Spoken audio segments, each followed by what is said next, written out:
Welcome to unlock Tamil. இன்றைக்கி நம்ம என்ன vlog பார்க்க போகிறோம்னு பார்த்தீங்கன்னா டே 3 இன் சென்னை தான் பார்க்க போகிறோம்.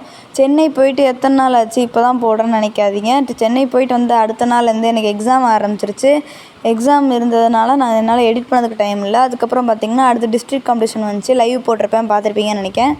ஸோ அந்த காம்படிஷன்லாம் வந்துச்சு. அப்புறம் தீபாவளி வேலையெல்லாம் முடிஞ்சிச்சு. இன்றைக்கி ஃப்ரீயாக இருந்தனால எடிட் பண்ணி போட்டேன். ஸோ அன்றைக்கி காலைல வந்து பார்த்திங்கன்னா எப்பயும் போல் காம்படிஷன் நாள் வந்தோம். இன்றைக்கி எங்கள் அக்காவுக்கும் இன்னொரு பொண்ணுக்கும் தான் காம்படிஷன். ஸோ அங்கே காம்படிஷன்லாம் முடிச்சுட்டு வந்து பார்த்திங்கன்னா ஸ்ட்ரைட்டாக நாங்கள் சரணா ஸ்டோர்ஸ் வந்துட்டோம். பாடியில் இருக்கிறது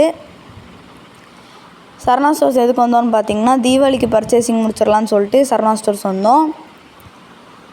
அங்கே போய் ஒரு ஃப்ளோராக வந்து என்னெல்லாம் இருக்குதுன்னு சொல்லிட்டு அப்படியே பார்த்துட்டு ஜாலியாக வந்து என்ஜாய் பண்ணிகிட்டு இருந்தோம். இந்த எக்ஸ்கலேட்டர் கிட்ட வந்து அந்த கண்ணாடிலாம் இருக்கும் இல்லையா, அதெல்லாம் பார்த்து நல்லா வந்து ஃபன் பண்ணிகிட்டு இருந்தோம். அப்புறம் வந்து பார்த்திங்கன்னா அந்த ஒரு ஃப்ளோர் போகும்போது அந்த ஹைட்டு தெரியும் பார்த்திங்களா, அதை பார்க்க ரொம்ப அழகாக இருக்கும். அதை நான் பார்த்துட்டு இருந்தேன். அப்புறம் லாஸ்ட்டாக இங்கே நம்ம கேன்டீன் வந்தாச்சு.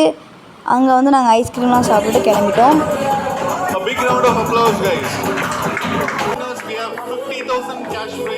ஸோ திருப்பியுமே நாங்கள் காம்படிஷன் நாள் வர வேண்டியது இருந்துச்சு. இதுக்குன்னா எங்கள் அக்கா வந்து 3rd ப்ரைஸு. அப்போது வந்து ப்ரைஸ் கொடுக்கல, லாஸ்ட்டாக தான் கொடுப்பேன்னு சொன்னாங்க. ஸோ அதுக்கு வாங்கிறதுக்காண்டி வந்திருந்தோம். ஸோ வந்துட்டு ரூமில் ஃப்ரெஷ்அப்லாம் ஆகிட்டு திருப்பி பேக்லாம் பேக் பண்ணிட்டு நாங்கள் ஆட்டோ பிடிச்சி எக்மோர் வந்துட்டோம். இதோட இந்த விலாகும் முடிஞ்சு. தேங்க்ஸ் ஃபார் வாட்சிங். அடுத்த ஒரு இன்ட்ரெஸ்டிங்கான விலாகில் பார்க்கலாம். அது வரைக்கும் பாய்.